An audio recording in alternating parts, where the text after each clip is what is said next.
Mayat bayi laki-laki yang diduga baru dilahirkan ditemukan mengambang di aliran Sungai Kanal Timur Semarang pada Jumat sore. Kreasi unik di objek wisata Bukit Naga Kabupaten Pati, kolaborasikan nasi goreng dengan buah naga. Menjelang Hari Raya Idul Adha, harga berbagai jenis cabai di pasar tradisional di Kota Tegal, Jawa Tengah kembali naik. Selamat sore pemirsa, bersama saya Puji Lestari, inilah Jateng hari ini.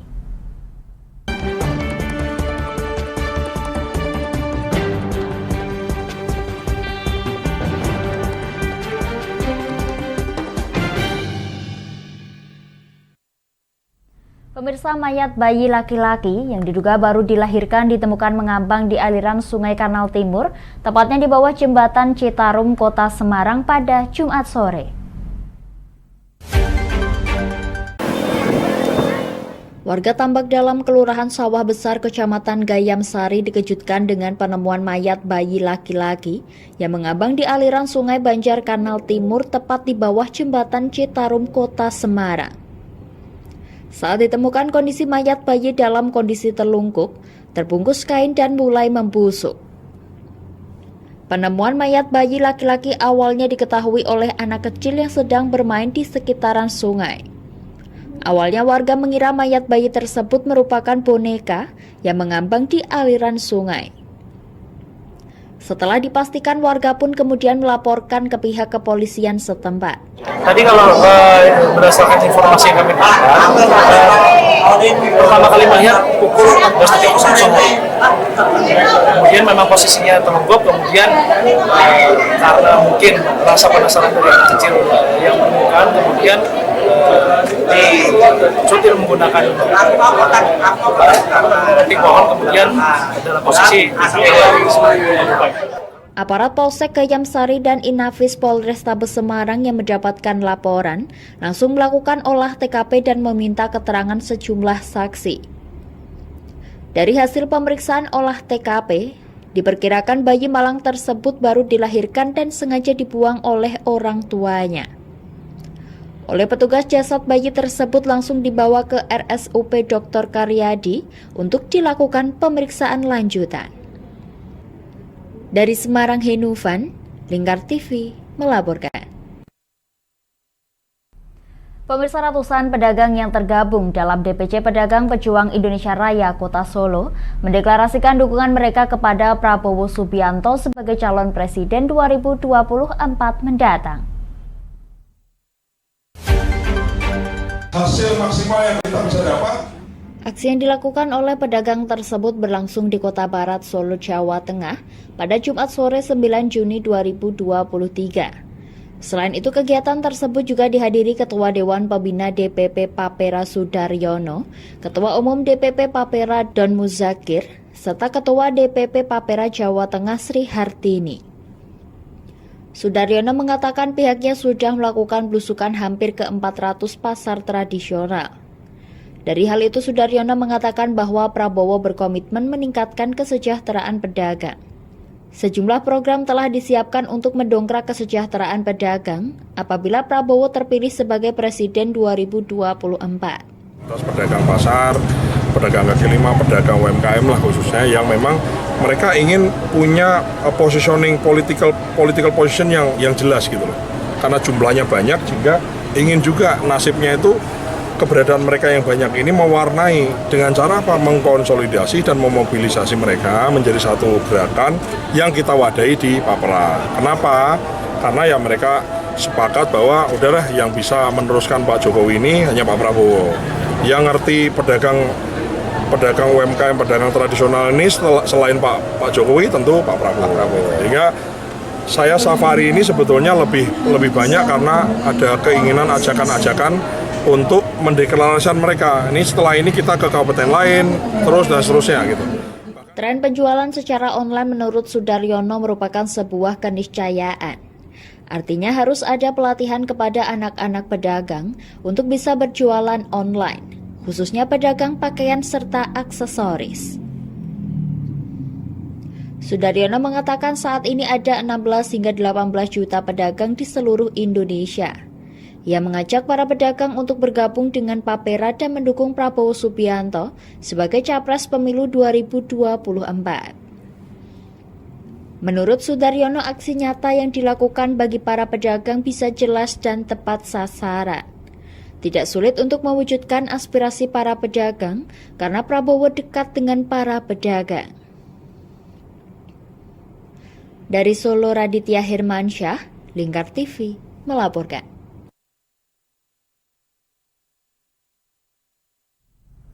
Pemirsa, menjelang Hari Raya Idul Adha, harga berbagai jenis cabai di pasar tradisional di Kota Tegal, Jawa Tengah kembali naik. Namun di sisi lain, harga daging sapi justru mengalami penurunan.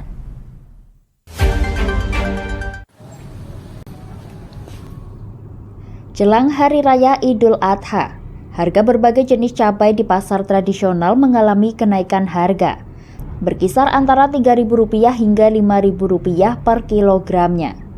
Cabai rawit merah saat ini dijual Rp35.000 sampai Rp37.000 per kilogramnya, dari sebelumnya dijual Rp33.000 per kilogramnya. Cabai rawit putih dan cabai merah keriting naik Rp3.000 per kilogramnya. Cabai rawit putih sebelumnya dijual Rp23.000, namun saat ini dijual dengan harga Rp26.000 per kilogramnya. Sedangkan cabai merah keriting sebelumnya dijual dengan harga Rp20.000 per kilogramnya dan saat ini mencapai Rp25.000 per kilogramnya. 25. Ini yang cabai setan sebelumnya berapa, Bu? 35. 35 sebelumnya? Iya, Sekarang 30. Itu naik. Itu naik 35. Oh, naik 35, sebelumnya 30. Iya.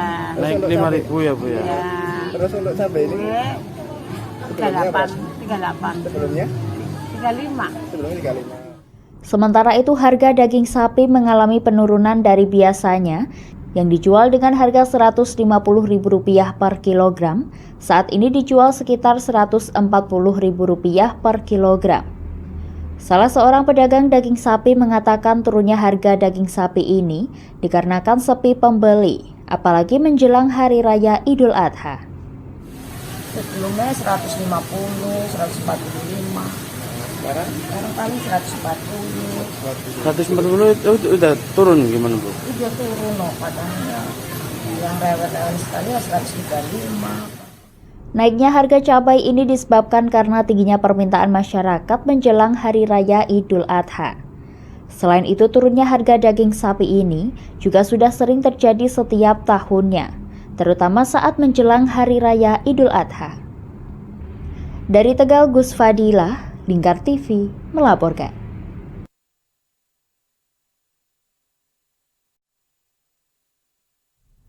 Kami akan jeda sejenak pemirsa, tetap bersama kami di Jateng hari ini.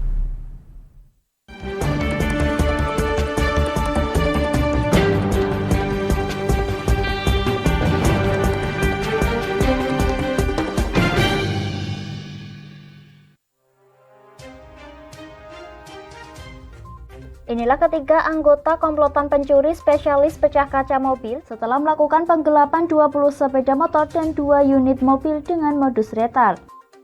Merangkum semua peristiwa sebagai berita yang penuh fakta.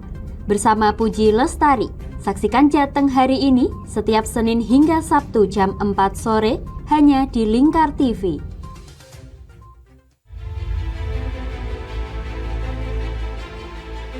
Memberikan pinjaman uang kepada saya dengan bunga 8% per bulan. Membedah opini narasumber, menggali lebih dalam untuk mendapatkan perspektif baru yang lebih faktual. Masalahnya, nota perbaikan kapal itu semua ada di saya. Kenapa Tomo bisa menunjukkan? Demi mendapatkan informasi yang solutif dan terpercaya. Dalam Bedah Opini, setiap Rabu jam 11 siang hanya di Lingkar TV.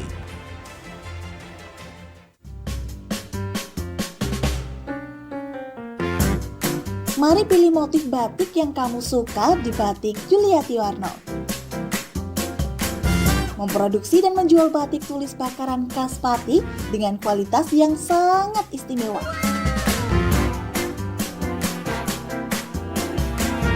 Cocok buat oleh-oleh, seserahan, bahkan untuk baju nikahan loh. Menyediakan berbagai motif mulai dari batik klasik sampai batik modern. Ayo borong segera batik Yuliati Warno.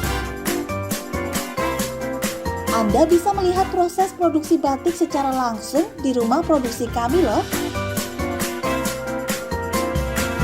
Alamatnya ada di Desa Langenharjo, RT 7 RW 3, Jalan Juwana Tayu, kilometer 3, Kecamatan Juwana, Kabupaten Pati, Jawa Tengah. Atau Anda bisa menghubungi nomor telepon kami di 081 326 693 300. Ayo datang dan pilih motifmu segera.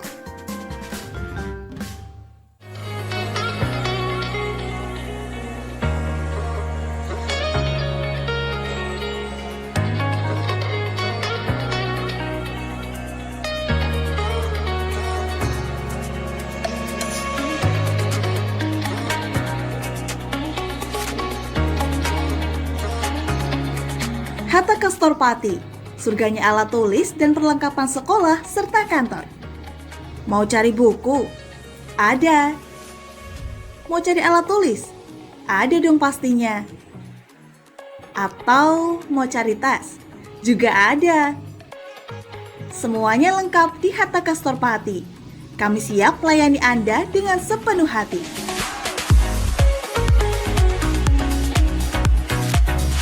Alamat kami ada di Jalan Pemuda nomor 204, Kabupaten Pati. Buka dari jam 8 pagi sampai jam setengah 9 malam. Anda mau cari kami di e-commerce? Juga tersedia. Atau Anda bisa mengunjungi Instagram dan TikTok kami di @hataka.official. Ayo, tunggu apa lagi? Penuhi kebutuhan alat tulis dan aksesoris sekolah serta kantor Anda di Hatta Castor Pati. Ada buku, ada meja. Yuk beli di Hatta Castor aja.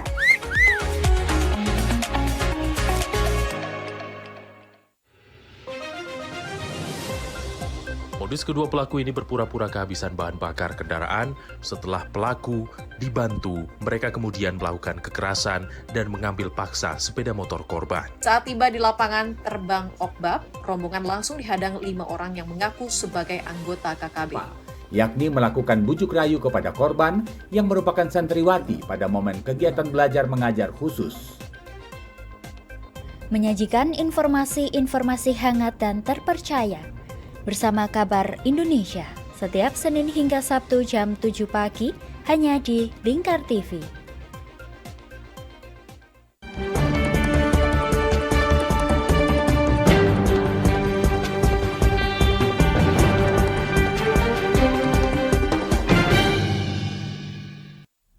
Anda masih menyaksikan Jateng hari ini pemirsa. Puluhan delegasi dari negara Asia, Afrika, Amerika, dan Eropa yang menjadi penerima bantuan pembiayaan proyek program adaptasi perubahan iklim dari Adaptation Fund atau lembaga pemberi bantuan adaptasi iklim, belajar dan mengamati langsung kondisi wilayah Kota Pekalongan, Jawa Tengah yang terdampak rob dan penurunan muka tanah.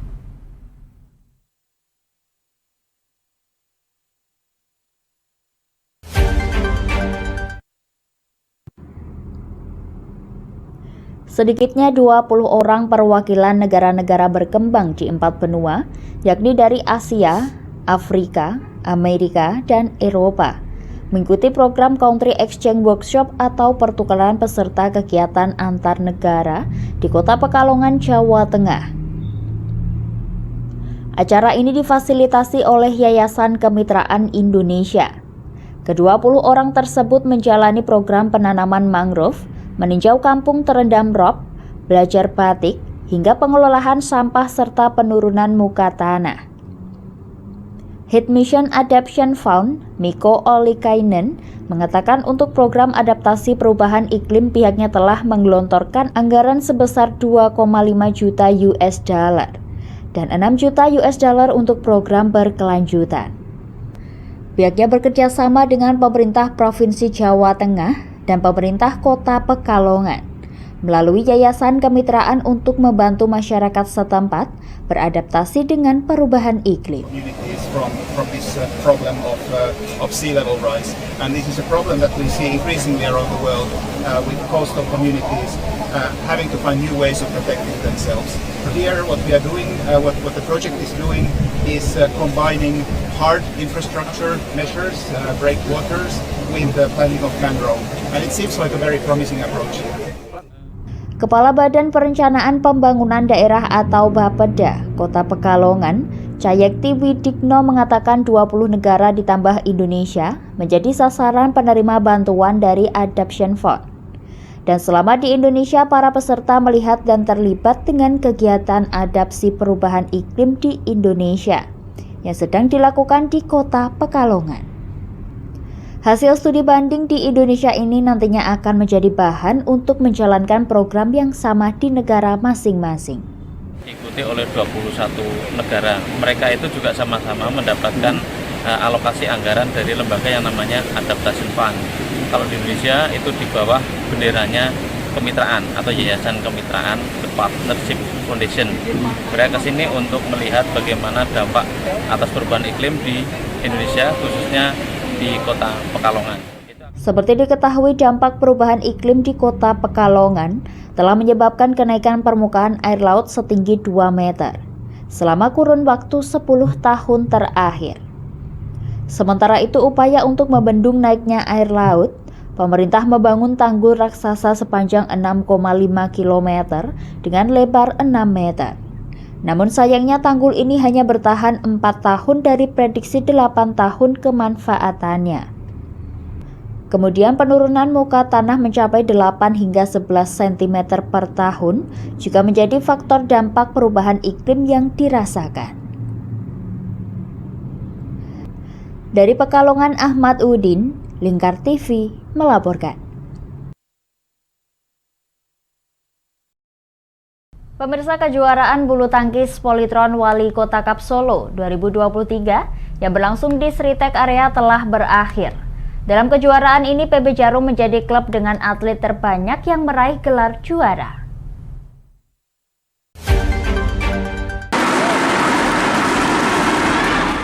Berakhir sudah gelaran Polytron Wali Kota Cup Solo 2023. Pada babak final yang diselenggarakan di Gor Sritek Area pada Sabtu 10 Juni 2023. 26 kampiun dari 26 kategori yang dipertandingkan berhasil menjajakan kaki di podium tertinggi. Dalam hal ini, PB Jarum menjadi klub dengan atlet terbanyak yang meraih gelar juara. Salah satu atlet jebolan audisi umum PB Jarum yang berhasil meraih podium tertinggi pada kejuaraan Polytron Wali Kota Cup Solo 2023 ialah Raditya Bayu Wardana yang turun pada nomor tunggal remaja putra U17. Senang sih saya ikut di Solo ini, terus jadi juara juga. Mungkin target selanjutnya Mas setelah menjalani kompetisi Polytron Wali Kota Cup ini? Target selanjutnya sih di tandingan lain bisa podium. Udah ada jadwal ke event lainnya belum Mas? Belum sih, masih lama. Masih lama ya? Oke. Kalau mungkin Mas gabung di PB Jarum itu sejak kapan? 2018. Ketua PB Jarum Yopi Rosimin mengapresiasi para atlet yang telah memberikan penampilan terbaik di lapangan, sehingga membawa PB Jarum menjadi klub dengan atlet terbanyak yang meraih gelar juara pada ajang ini, dengan menyabet 12 juara, sehingga berhak menyandang status sebagai juara umum. Capaian yang sudah dilakukan, tapi pasti banyak juga pembelajaran yang harus diserap dari kejuaraan ini.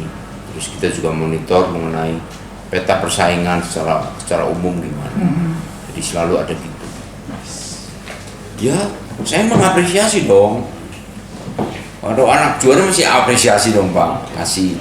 Tapi jangan cepat puas, karena besok tantangannya lebih keras. Ada yang lebih tinggi lagi. Kan setiap event kan ada anak tangganya, ada jenjangnya. Jenjangnya ini sekarang swasta nasional. Kamu harus ke sirkuit nasional. Sementara itu, Ketua Pengprov PBSI Jawa Tengah, Basri Yusuf, bersyukur kejuaraan yang diikuti oleh 1.284 atlet dari 225 klub yang tersebar di seluruh Indonesia ini berjalan lancar dan melahirkan juara.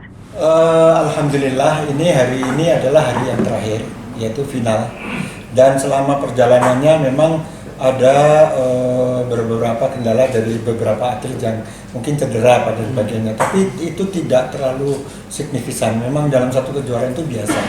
Dan alhamdulillah sampai pada hari ini berjalan dengan lancar, baik itu wasit atau dari 3 GOR semuanya lancar sesuai dengan jadwal yang disampaikan. Dari penyelenggaraan kompetisi ini, pihaknya berharap para generasi penerus dapat menjadi punggung kejayaan bulu tangkis Indonesia di panggung dunia. Dari Solo, Raditya Hermansyah, Lingkar TV melaporkan.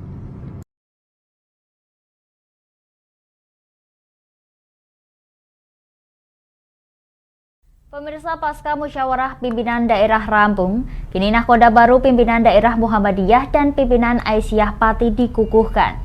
Perhelatan ini sebagai wujud resmi bertugasnya pengurus baru pada periode 2022 hingga 2027.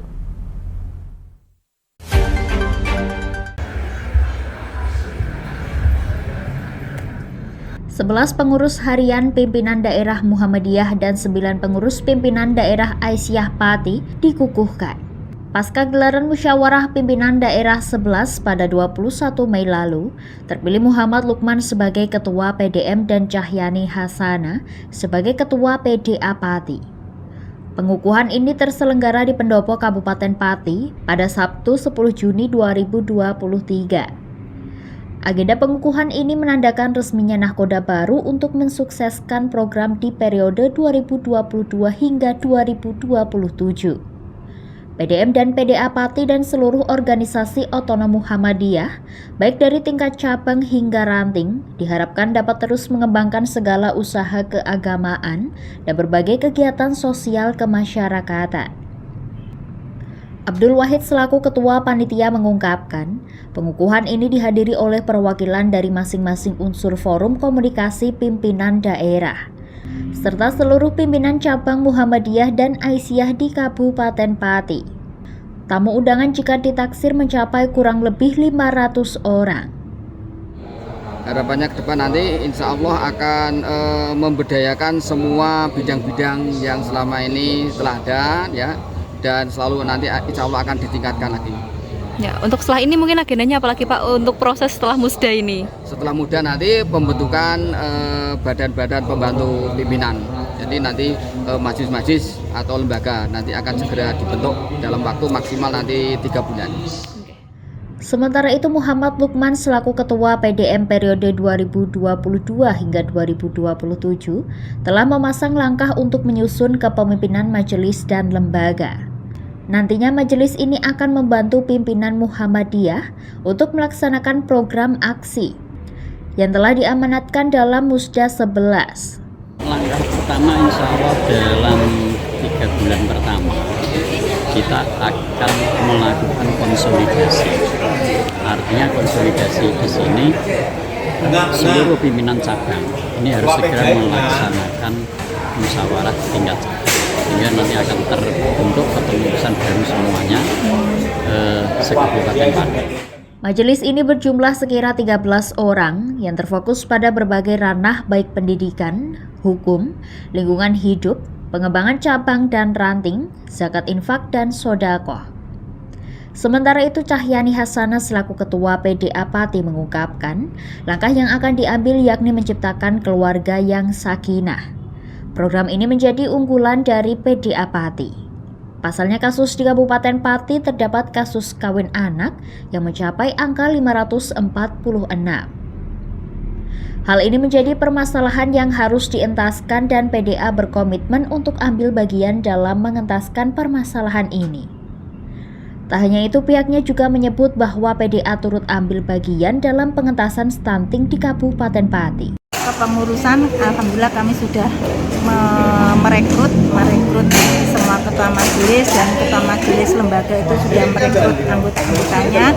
Mudah-mudahan alhamdulillah ini kan sudah dapat SK-nya, nanti akan kami mengajukan rapat, kemudian ada istilah tata kelola, kami akan membagi program-program. Dalam hal ini pihaknya telah merekrut ketua majelis dan anggotanya, serta telah ada surat keputusan yang melengkapi, sehingga ke depan akan kembali diselenggarakan rapat untuk membagi program-program yang akan dilaksanakan selama kepengurusan ke depannya. Dari Pati Mutia Parasti, Lingkar TV melaporkan. Pemirsa, kreasi unik di objek wisata Bukit Naga, Kabupaten Pati, kolaborasikan nasi goreng dengan buah naga. Bila biasanya nasi goreng berwarna putih kekuningan atau kecoklatan, namun nasi goreng di objek wisata Bukit Naga ini disulap berwarna merah muda. Bagaimana rasanya? Berikut liputannya untuk Anda.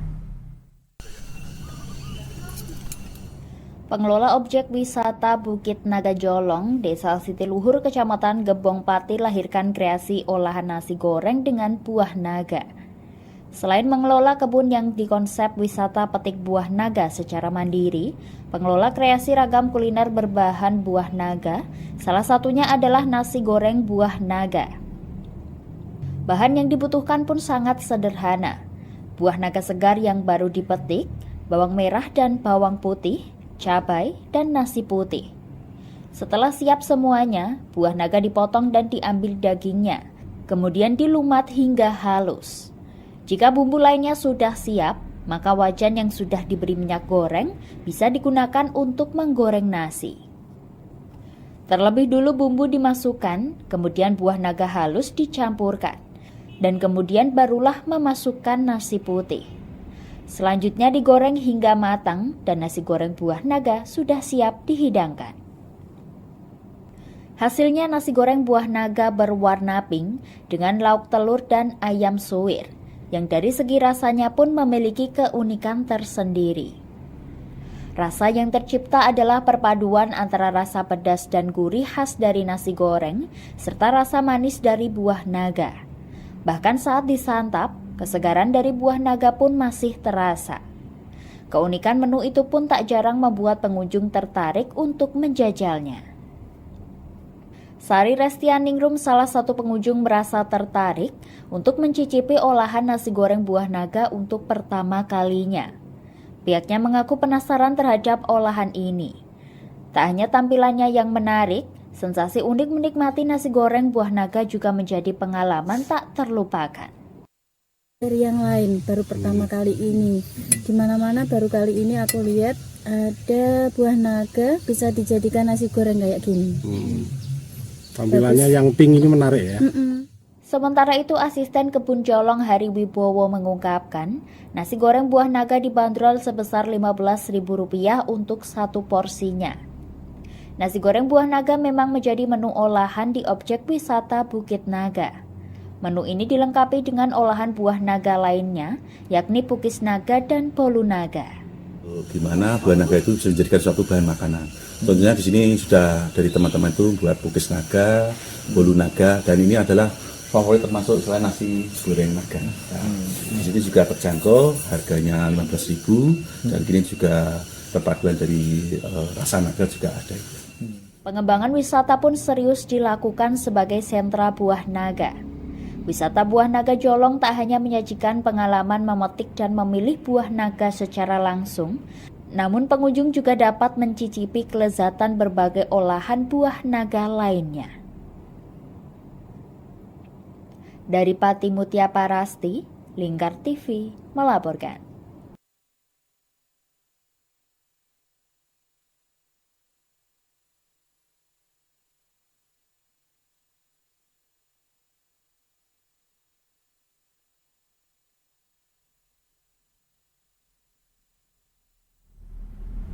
Demikian